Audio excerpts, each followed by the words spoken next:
They had no idea that the woman they were about to humiliate and demand be removed from the hotel lobby was the billionaire CEO who owned every marble tile, crystal chandelier, and luxury suite in the 17-property empire they thought they could control.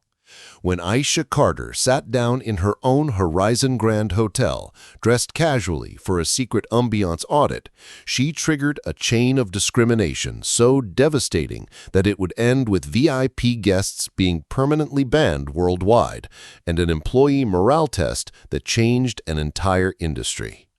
Watch as entitled guests weaponize hotel staff against the actual owner, as a young concierge's integrity gets tested while her manager faces an impossible choice between profit and principles, and as a simple property deed lookup reveals the most shocking ownership revelation in hospitality history.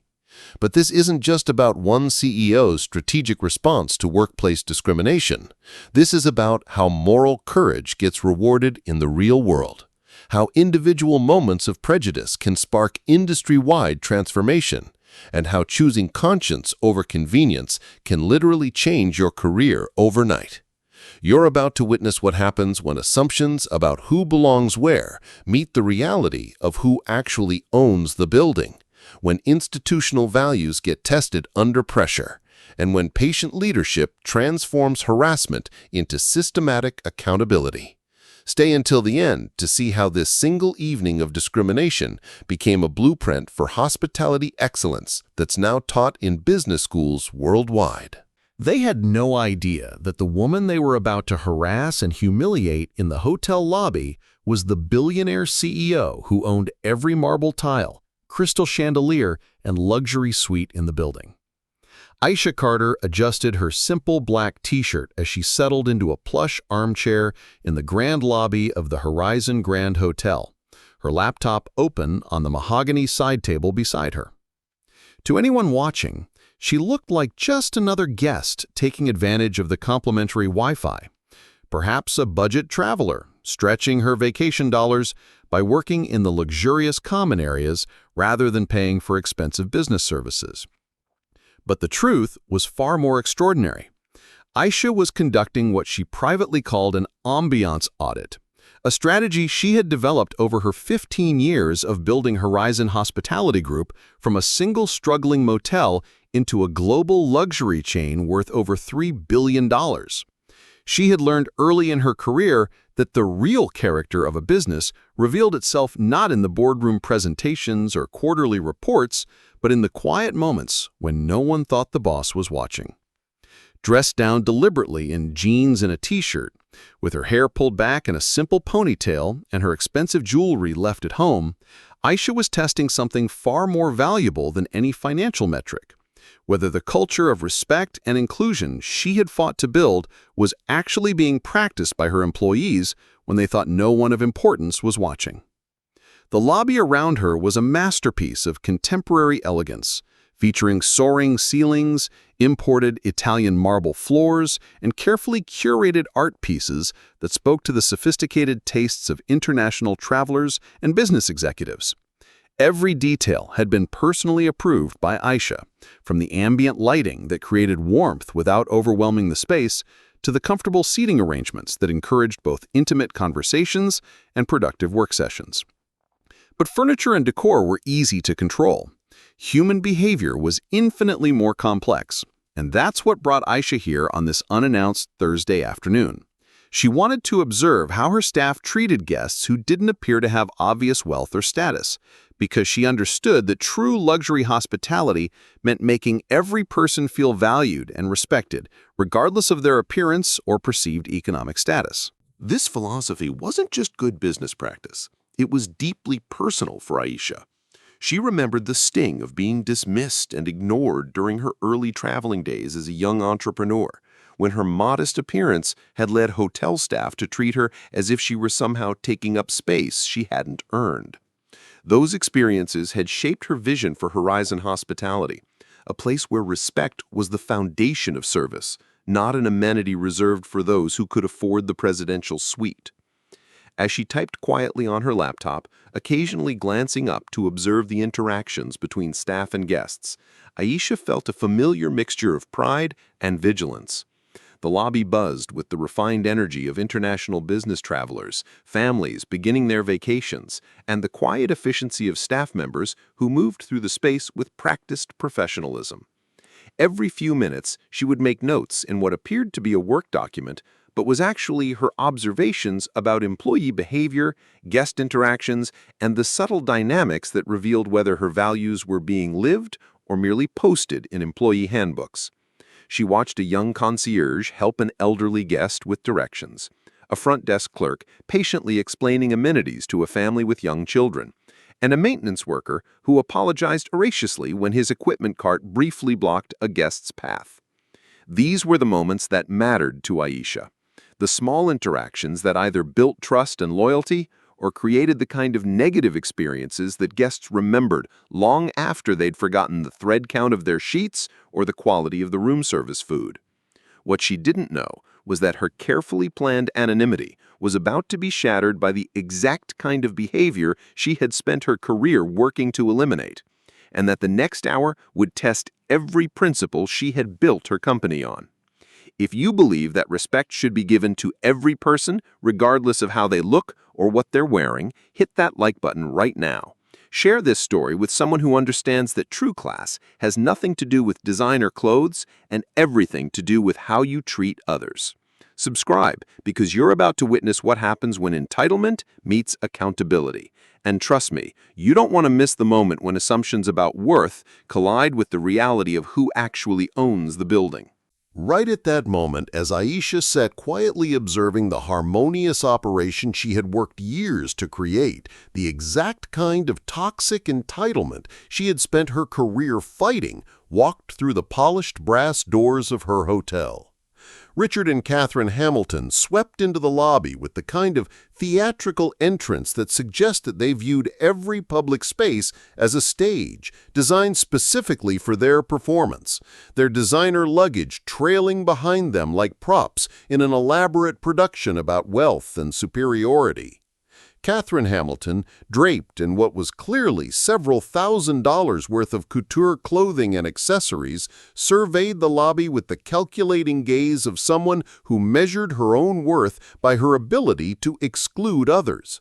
Her eyes swept past the families checking in, the business travelers working on laptops, and the staff members going about their duties until they landed on Aisha, sitting quietly in her corner chair. The sight of a casually dressed black woman using the premium lobby space seemed to trigger something visceral in Catherine's worldview. Here was someone who didn't fit her narrow definition of who deserved to occupy luxury spaces, someone whose very presence challenged the exclusive atmosphere she felt entitled to enjoy without the contamination of people she deemed unworthy. "Richard," Catherine said, her voice pitched just loud enough to carry across the immediate area while maintaining the pretense of a private conversation, "I can't believe they let just anyone use the main lobby these days. This is supposed to be an exclusive experience, not some public library where people can just camp out with their computers." The comment was designed to wound without seeming directly confrontational, the kind of socially acceptable cruelty that allowed Catherine to express her prejudices while maintaining plausible deniability about her true intentions. It was the verbal equivalent of a poison-tipped arrow, meant to make Aisha feel unwelcome and out of place without Catherine having to take direct responsibility for the attack. Richard Hamilton, a man whose inherited wealth had never taught him the difference between having money and having class, saw his wife's displeasure as an opportunity to demonstrate the kind of masculine authority he believed his social status entitled him to exercise. He had built his entire identity around the assumption that financial resources gave him the right to control his environment and the people in it, and Aisha's quiet presence apparently represented a challenge to that control. With the confident stride of someone who had never faced consequences for his behavior, Richard approached Aisha's table. His posture radiated the kind of casual dominance that comes from a lifetime of having one's wishes immediately accommodated, expectations instantly met, and authority never questioned by anyone whose opinion he valued. "Excuse me," Richard said, his tone dripping with the kind of condescension that suggested he was doing Aisha a favor by acknowledging her existence at all. "This area is for paying guests of the hotel. If you're waiting for a ride or meeting someone, I'm going to have to ask you to do so outside or in the public areas." The assumption embedded in his statement was devastating in its casual cruelty. Without asking any questions, without making any attempt to verify his suspicions, without showing even basic human courtesy, Richard had decided that Aisha's appearance meant she couldn't possibly be a legitimate guest. In his mind, the equation was simple. Her casual clothing, plus her race, equaled someone who didn't belong in his exclusive space. Aisha looked up from her laptop with the kind of measured calm that comes from years of dealing with people who mistake courtesy for weakness and patience for powerlessness. She had encountered Richard Hamilton's type countless times throughout her career. People who wielded their wealth like a weapon, who viewed service staff as props in their personal drama, and who genuinely believed that their financial resources gave them the right to treat others as inferior beings. "I appreciate your concern," Aisha replied, her voice steady and professional. "But I am, in fact, a guest of this hotel. I'm simply working in the lobby, which I believe is a service this establishment provides to all its guests." Her response was perfectly reasonable, completely appropriate, and entirely factual. But Richard Hamilton hadn't approached her table to engage in reasonable conversation or to resolve a legitimate concern. He had come to assert dominance, to demonstrate his power, and to ensure that Aisha understood her place in the hierarchy he assumed governed spaces like this. What Richard didn't understand was that he had just initiated a confrontation with someone whose power dwarfed his own, whose authority in this space was absolute, and whose patience with entitled behavior had limits that he was about to discover in the most humiliating way possible. But what happened next would prove that some people's commitment to their prejudices runs so deep that they're willing to weaponize an entire institution's authority to enforce their narrow worldview. Richard Hamilton's face flushed with indignation as Aisha's calm, professional response failed to produce the immediate submission he had expected. In his mind, her refusal to be intimidated wasn't a sign of dignity or self-respect, but rather evidence of the kind of defiance that required escalation to more serious consequences. "A guest?" Richard's laugh was sharp and dismissive, echoing across the marble floors with a kind of theatrical outrage that suggested he viewed this moment as a personal affront to his status and authority. "Do you really expect me to believe that someone dressed like that is staying in a hotel of this caliber? This is the Horizon Grand, not some budget motel."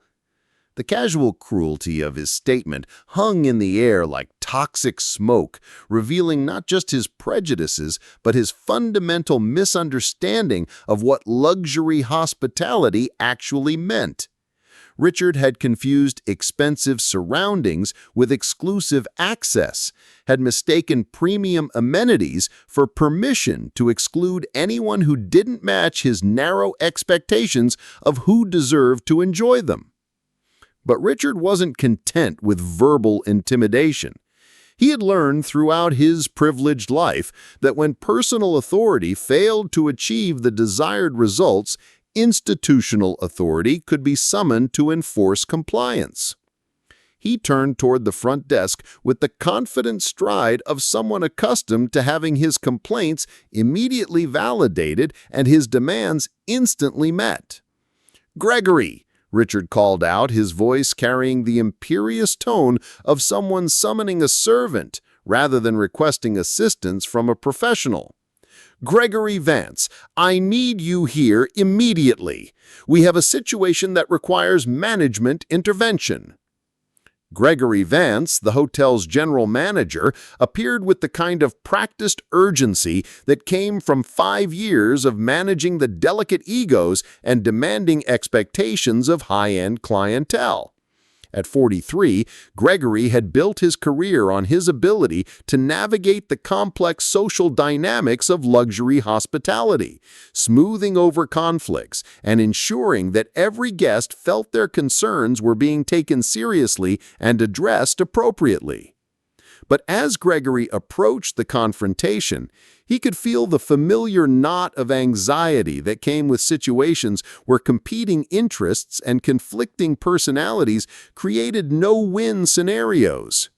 He recognized Richard and Katherine Hamilton immediately as some of the hotel's most difficult guests, people whose substantial spending came with a corresponding expectation that their every whim would be accommodated and their every complaint validated, regardless of how unreasonable their demands might be.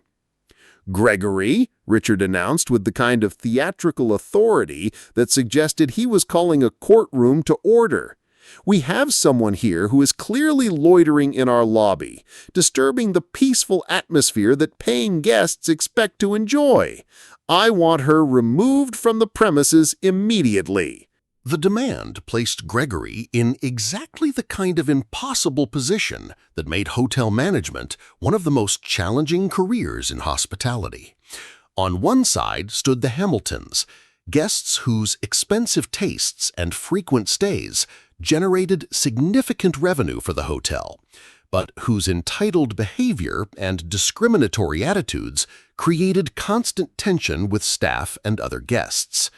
On the other side sat a woman whose calm demeanor and professional appearance suggested someone who deserved to be treated with respect and courtesy, regardless of her casual attire.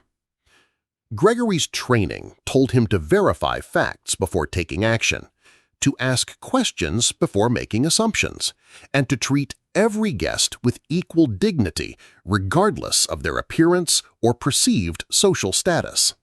But his experience had also taught him that challenging powerful guests like the Hamiltons could result in negative reviews, corporate complaints, and the kind of social media campaigns that could damage both his personal reputation and the hotel's standing in the luxury market. As Gregory looked between Richard's expectant face and Aisha's calm composure, he could feel the weight of a decision that would reveal not just his personal character, but the true values of the institution he represented. The Hamiltons were watching him with the confident expectation that their wealth and status would automatically align him with their perspective, while Aisha sat quietly, waiting to see whether the principles of hospitality and respect that should govern establishments like this were real or merely marketing slogans designed to attract positive publicity. "Mr. Hamilton," Gregory said carefully, his voice carrying the diplomatic tone he had perfected through years of managing difficult situations, "I appreciate you bringing this matter to my attention. However, before we proceed, I think it would be appropriate for me to verify the details of the situation to ensure we're handling everything according to our policies and procedures."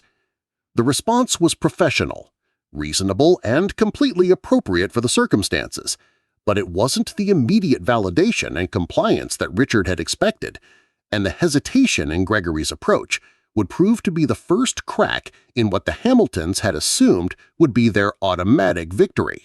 No one expected what happened next to completely shift the dynamics of power in that luxurious lobby, transforming a private confrontation into a public referendum on justice, dignity, and the true meaning of hospitality. From across the expansive marble floor, near the elegant seating area by the floor-to-ceiling windows, Sophie Chen and Jacob Martinez had been observing the escalating tension with growing alarm and professional interest.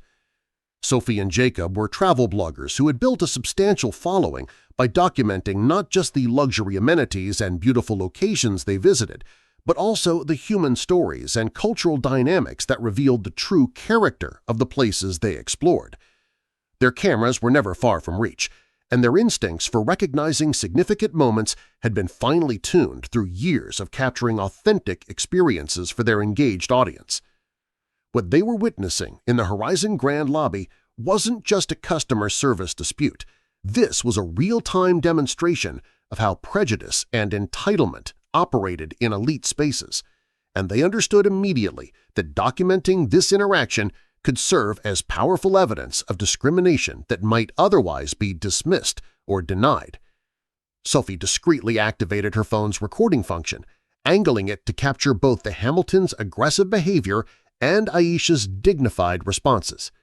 "Jacob," she whispered, "are you seeing this? This is exactly the kind of implicit bias we've been discussing in our hospitality series.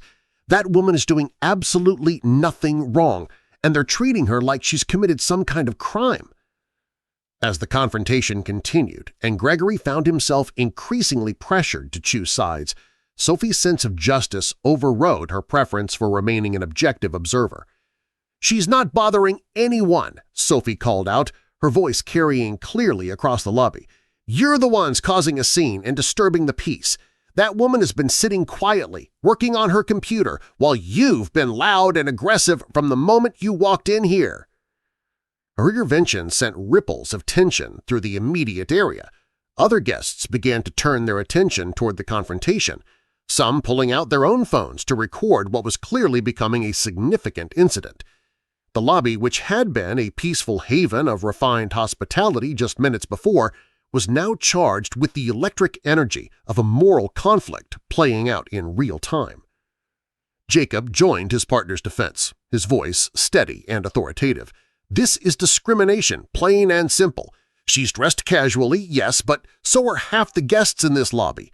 The only difference is that she's a black woman, and apparently that makes some people assume she doesn't belong in luxury spaces."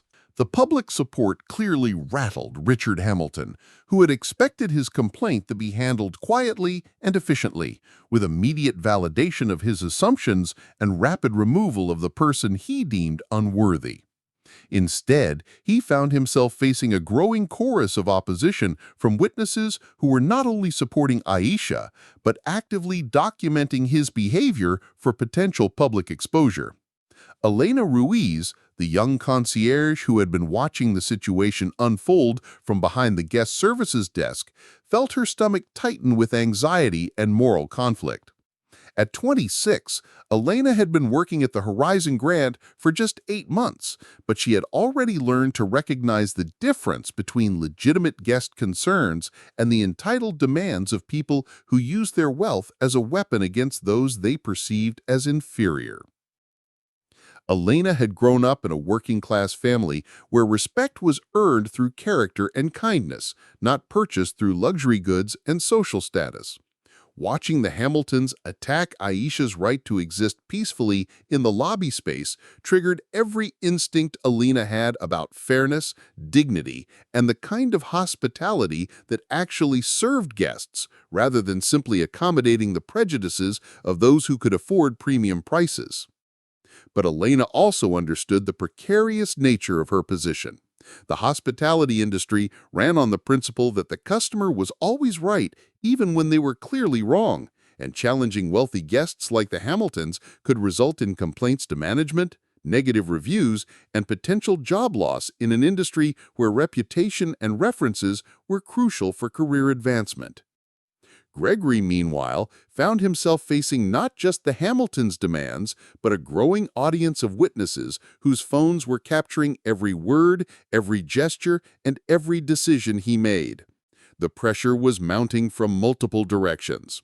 The Hamiltons expected immediate compliance with their discriminatory demands, while Sophie, Jacob, and other observing guests were clearly expecting him to demonstrate the kind of principled leadership that would protect an innocent person from harassment. The lobby had become an arena where Gregory's next words would define not just this single incident, but his own character and the true values of the institution he represented. Elena watched with growing intensity, understanding that whatever Gregory decided would reveal whether the Horizon Grand's stated commitments to respect and inclusion were genuine principles or merely marketing slogans designed to attract positive publicity. If you've ever witnessed injustice and felt that burning need to speak up for what's right, hit that like button right now. Share this story with someone who believes that dignity should never be negotiable, regardless of how much money someone has or what they're wearing. Subscribe because you're about to see what happens when public pressure meets private prejudice. And trust me, you don't want to miss the moment when truth finally has the power to speak louder than entitlement. But instead of allowing the mounting pressure to force a resolution in anyone's favor, what happened next would prove that sometimes the most devastating power moves are delivered with whisper-quiet precision rather than theatrical drama.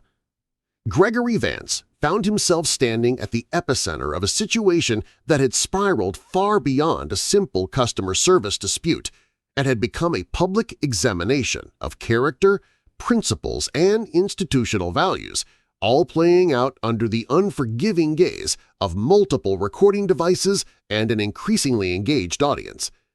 The weight of competing pressures pressed down on Gregory from every direction. The Hamiltons stood expectantly, their body language radiating the kind of entitled confidence that suggested they had never encountered a situation where their demands weren't immediately accommodated. Their social status, spending power, and history as VIP guests created a gravitational pull that years of hospitality industry experience had trained Gregory to respect and prioritize, regardless of his personal feelings about their behavior. On the other side, Sophie and Jacob continued their documentation, their phones capturing every nuance of the interaction, while their voices provided clear moral commentary that positioned Gregory's decision as a choice between supporting discrimination and defending basic human dignity. Their presence had transformed what might have been a private exercise of prejudice into a public accountability moment with potential consequences that extended far beyond this single incident. Elena watched from her position behind the guest services desk, her hands gripping the edge of the marble counter as she witnessed the real-time testing of everything she had been told about the hotel's commitment to treating every guest with respect and dignity. Her own job security hung in the balance of Gregory's decision, but more importantly, her faith in the institution she worked for was being put to the ultimate test. And in the center of it all sat Aisha, maintaining the kind of preternatural calm that comes from someone who has faced similar situations countless times throughout their career and has learned that patience and strategic thinking often accomplish more than emotional responses or defensive reactions. She had been watching Gregory's internal struggle with the clinical interest of someone who understood exactly what was at stake in this moment, not just for the individuals involved, but for the organizational culture she had spent years building. Gregory's training told him to de-escalate, to find a compromise that would satisfy all parties, to smooth over the conflict in a way that would restore the peaceful atmosphere the lobby was designed to maintain. But his growing awareness that this situation was being documented and would likely be shared widely made him acutely conscious that his next words would be preserved permanently and could define his professional reputation for years to come. "Ladies and gentlemen," Gregory began, his voice carrying the diplomatic tone he had perfected through years of managing delicate situations, "I think the best way to resolve this matter is for everyone to remain calm while we sort out the details in a way that respects everyone's concerns and maintains the peaceful environment that all our guests deserve to enjoy." It was exactly the kind of non-committal, bureaucratic response that satisfied no one.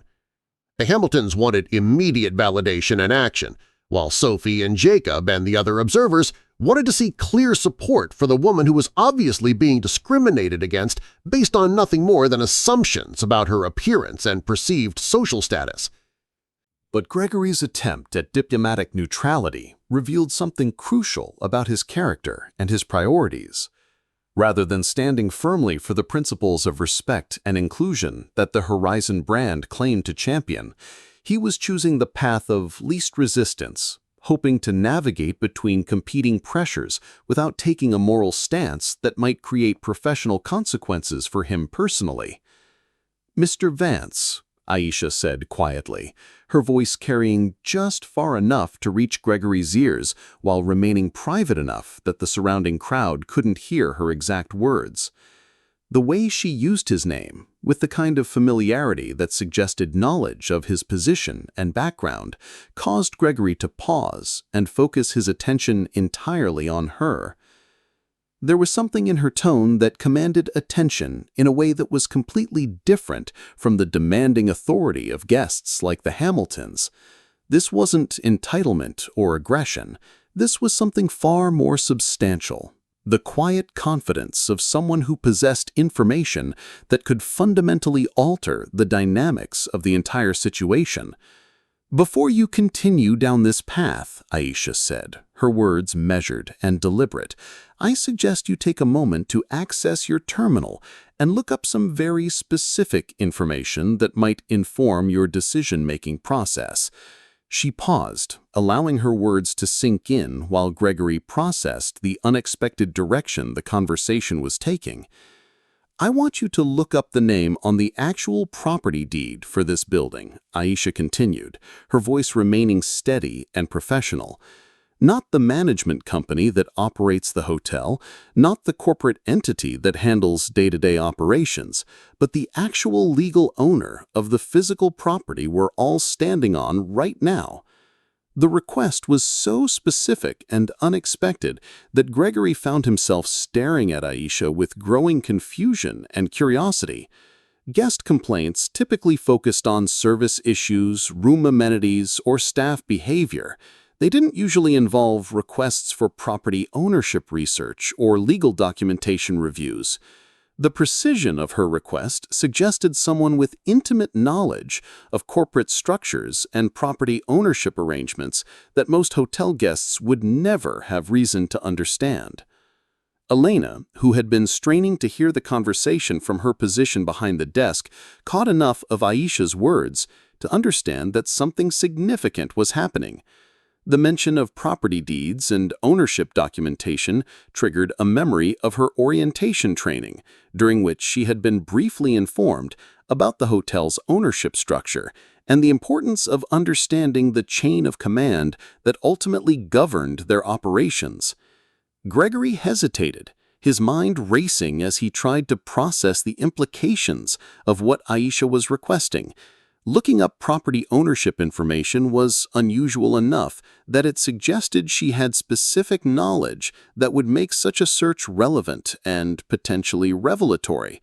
But the calm confidence with which she had made the request also suggested that she was prepared for whatever information that search might reveal. The lobby around them continued to buzz with tension as other guests watched the prolonged interaction between Gregory and the woman the Hamiltons had demanded be removed. Sophie and Jacob maintained their recording positions, understanding that whatever was happening in this quiet conversation might prove to be the turning point that would determine how this entire incident was resolved. And throughout it all, the Hamiltons stood with growing impatience, unable to hear the specific details of the conversation, but increasingly frustrated that their demands for immediate action weren't being met with the swift compliance they had expected based on their history of having their every wish accommodated without question or delay. What happened next would become the most documented property ownership revelation in hospitality history, a moment when assumptions about power, authority, and belonging would be shattered so completely that everyone present would question everything they thought they understood about who really controlled the spaces they occupied. Gregory Vance stared at Aisha for several long seconds, his mind racing as he tried to process the strange confidence in her voice and the unexpected specificity of her request. The mention of property deeds and ownership documentation was so far outside the normal range of guest complaints that it suggested knowledge that went far beyond typical customer concerns. But there was something in Aisha's tone, a quiet certainty that suggested she wasn't making a random request or fishing for information, but rather guiding Gregory toward a discovery that would fundamentally alter his understanding of the situation he was trying to manage. "Elena," Gregory called out, his voice carrying a note of uncertainty that he tried to mask with professional authority. "Could you please access the property management system and pull up the ownership documentation for this building? The actual deed information, not just the operational management details." Elena felt her heart rate accelerate as she understood that she was about to become the person who would either validate or demolish whatever Aisha was implying with her unusual request. Her fingers moved across the keyboard with the kind of nervous energy that comes from understanding that the next few seconds would determine the trajectory of everyone's immediate future.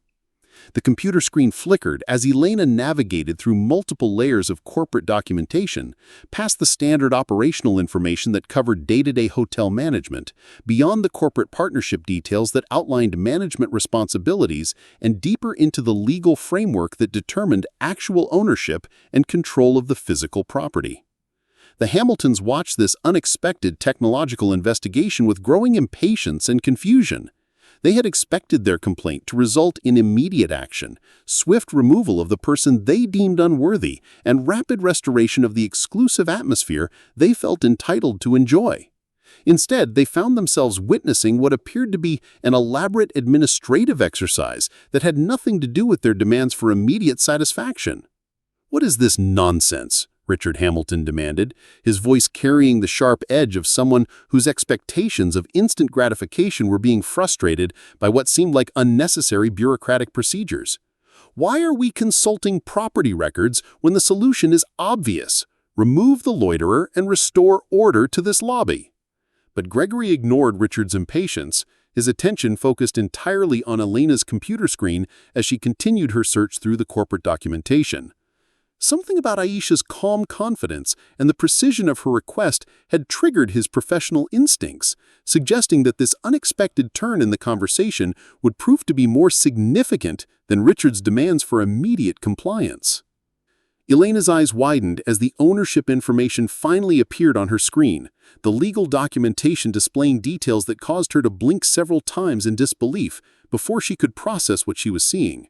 The name at the top of the property deed was crystal clear, printed in the unmistakable legal formatting that established beyond any doubt who held ultimate authority over every decision made within the walls of the Horizon Grand Hotel.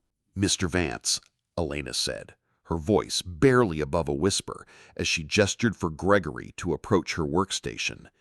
"You need to see this immediately." Gregory moved behind the desk with the kind of urgent curiosity that comes from sensing that routine procedures were about to reveal extraordinary information. As he leaned over Elena's shoulder to read the computer screen, his face underwent a transformation that would have been comical if the implications weren't so devastating for everyone who had participated in Aisha's harassment. The property deed displayed the information with bureaucratic clarity. Property owner, Carter Holdings, Inc. Principal, Aisha Carter. Below that, in smaller text but equally unmistakable legal language, were the details that confirmed Aisha Carter's role as the sole proprietor of Carter Holdings, Inc., the corporate entity that owned not just the Horizon Grand Hotel, but 17 other luxury properties across 3 countries. Gregory's face drained of color so completely that Elena instinctively reached out to steady him, fearing he might actually faint from the shock of discovering that the woman the Hamiltons had demanded he remove was actually the person who ultimately controlled his employment, his career prospects, and every aspect of the hotel's operations. The silence that followed was profound and electric, charged with the kind of tension that comes when everyone present understands that they have just witnessed a revelation that changes everything they thought they knew about power, authority, and the consequences of their actions over the past 30 minutes.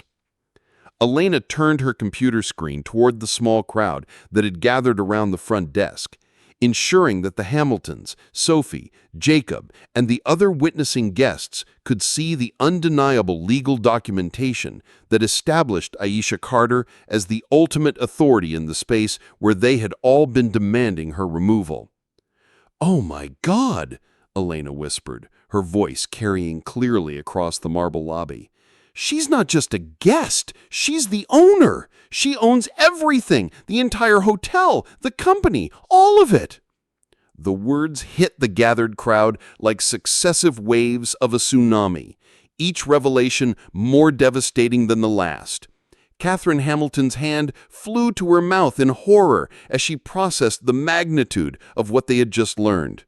Richard Hamilton stood frozen, his face cycling through confusion, disbelief, and growing terror as the implications of their behavior began to crystallize in his mind. Sophie and Jacob continued recording, understanding that they were documenting what might be the most spectacular reversal of power dynamics in hospitality history. Their cameras captured not just the revelation itself, but the reactions of everyone present as they processed the complete inversion of everything they had assumed about authority, ownership, and who really belonged in this luxury space. Gregory turned slowly to face Aisha, his expression carrying the kind of profound realization that comes from understanding that every word, every gesture, every decision he had made over the past 30 minutes had been observed and evaluated by the person who held ultimate authority over his professional future.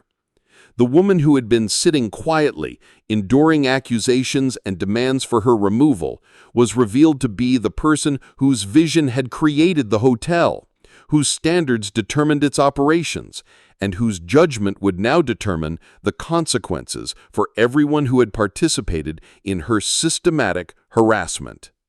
The lobby, which had been a battlefield of competing demands and moral positions just moments before, was now a courtroom where the judge had been hiding in plain sight, and the verdict was about to be delivered by the person who had been treated as if she had no right to exist in the space she had personally created. But what happened next proved that sometimes the most satisfying justice comes not from explosive confrontations, but from watching institutional authority realign itself with moral truth in real time.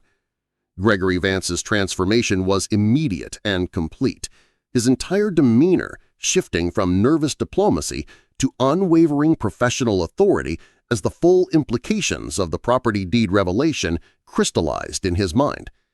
The man who had been trying to navigate between competing pressures just moments before now understood that there was only one authority that mattered in this space, and she had been sitting quietly in that chair, observing his every decision with the patient evaluation of someone who ultimately controlled his career and the future of every employee in the building.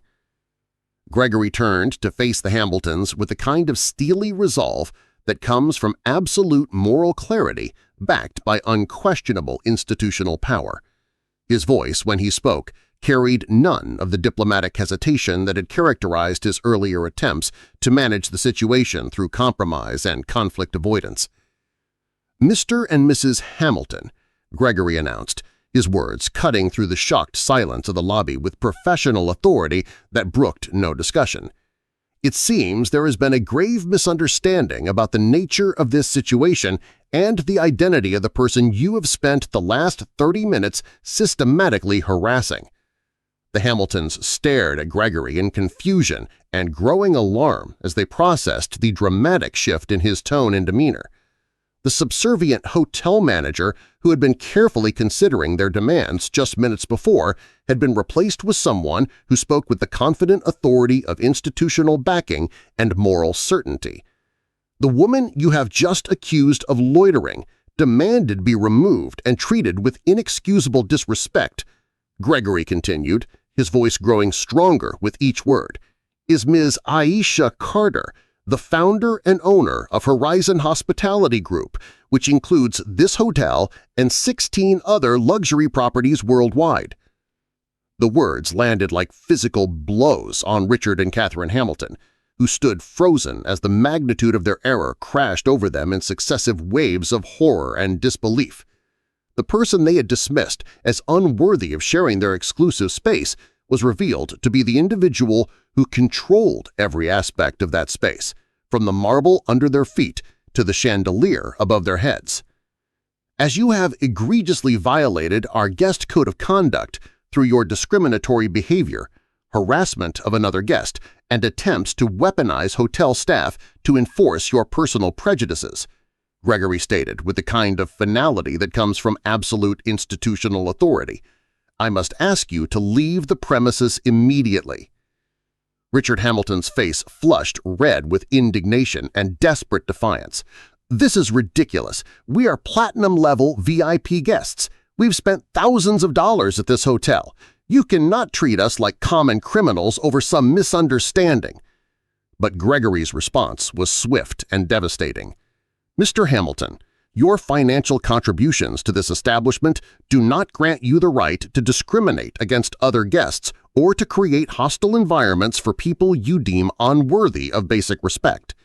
Your behavior today has demonstrated that your values are fundamentally incompatible with the standards of hospitality and human dignity that this organization represents." When Catherine attempted to protest, demanding to speak to someone in charge, Gregory's final move was perfectly calculated to deliver maximum impact. He gestured toward Aisha, who remained seated calmly in her chair, observing the proceedings with the quiet satisfaction of someone watching institutional values align with personal principles. "Mrs. Hamilton, you are speaking to someone in charge. I report to Ms. Carter, this entire conversation is taking place at the discretion of the person whose judgment will determine the consequences of your actions today." Gregory signaled to the security team, who had been standing by with growing understanding of the situation's true dynamics. "Please escort Mr. and Mrs. Hamilton from the building and add them to the permanent exclusion list for all Horizon hospitality properties worldwide. Their behavior today has demonstrated that they pose a threat to the safe and respectful environment we are committed to providing for all our guests." The transformation was complete and devastating. In the space of minutes, the Hamiltons had gone from VIP guests expecting immediate accommodation of their discriminatory demands to banned individuals being escorted from the building by security, their names permanently attached to a system that would prevent them from ever again using their wealth to inflict their prejudices on others in any Horizon property anywhere in the world. But what happened next proved that true leadership isn't just about delivering justice, it's about transforming moments of failure into permanent systems of accountability that ensure such failures never happen again. As the security team escorted the Hamiltons out of the hotel in a walk of shame witnessed by dozens of guests and permanently documented by Sophie and Jacob's cameras, Aisha finally rose from her chair with the quiet dignity that had sustained her through 30 minutes of systematic harassment. The lobby, which had been charged with tension and conflict just moments before, now hummed with a different energy entirely.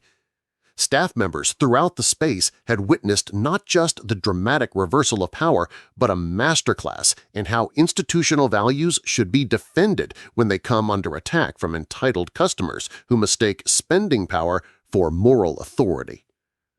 Aisha approached the front desk, where Gregory, Elena, and several other staff members stood in various stages of shock, understanding, and anticipation. Her movements carried the natural authority of someone whose ownership wasn't just legal but moral, built through years of creating standards that elevated both employee dignity and guest experience above the demands of discriminatory customers. "Elena," Aisha said, her voice carrying the warmth of genuine appreciation, "thank you for your integrity throughout this situation. Your professionalism and commitment to accuracy, even under pressure, demonstrates exactly the kind of character we need in leadership positions." She paused, allowing the significance of her words to register with everyone present. Effective immediately, you're being promoted to assistant manager with a salary increase and expanded responsibilities that reflect your proven judgment and moral courage. Elena's eyes filled with tears as she processed not just the promotion, but the recognition that choosing conscience over convenience had aligned her with the values that truly governed the organization she worked for. Turning to Gregory, Aisha's expression carried the kind of measured evaluation that comes from someone whose business success depends on accurately assessing character and potential. Mr. Vance, your initial hesitation to defend our guest standards was concerning, but your ultimate decision to align with our institutional values shows growth potential. You and all senior staff will be participating in an intensive retraining program focused on bias recognition and guest advocacy. This program will be personally designed and overseen by Elena. The decision was both consequence and opportunity, acknowledging Gregory's failure while providing a path toward redemption through accountability and education supervised by the employee who had demonstrated superior judgment during the crisis. Today's incident reveals that our training programs need strengthening, Aisha announced to the assembled staff, her voice carrying clearly across the lobby. Our job is to protect every guest from harassment and discrimination, not to accommodate the prejudices of customers who use their spending power as weapons against people they deem unworthy of respect. Sophie and Jacob continued recording as Aisha delivered what would become a viral moment in hospitality industry training programs. True luxury hospitality means creating spaces where every person feels valued and respected, regardless of their appearance, background, or perceived economic status. When we fail to defend those standards, we become complicit in the very discrimination our industry should be working to eliminate.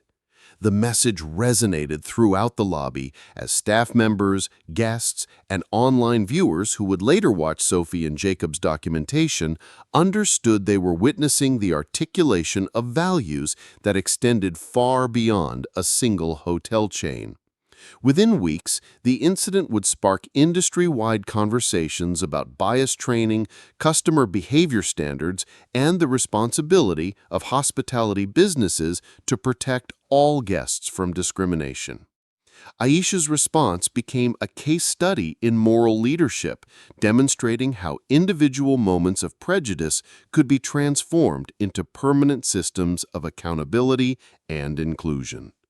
Elena's promotion inspired a new generation of hospitality workers to understand that choosing principles over profit wasn't just morally right, but professionally rewarding in organizations with authentic commitments to human dignity.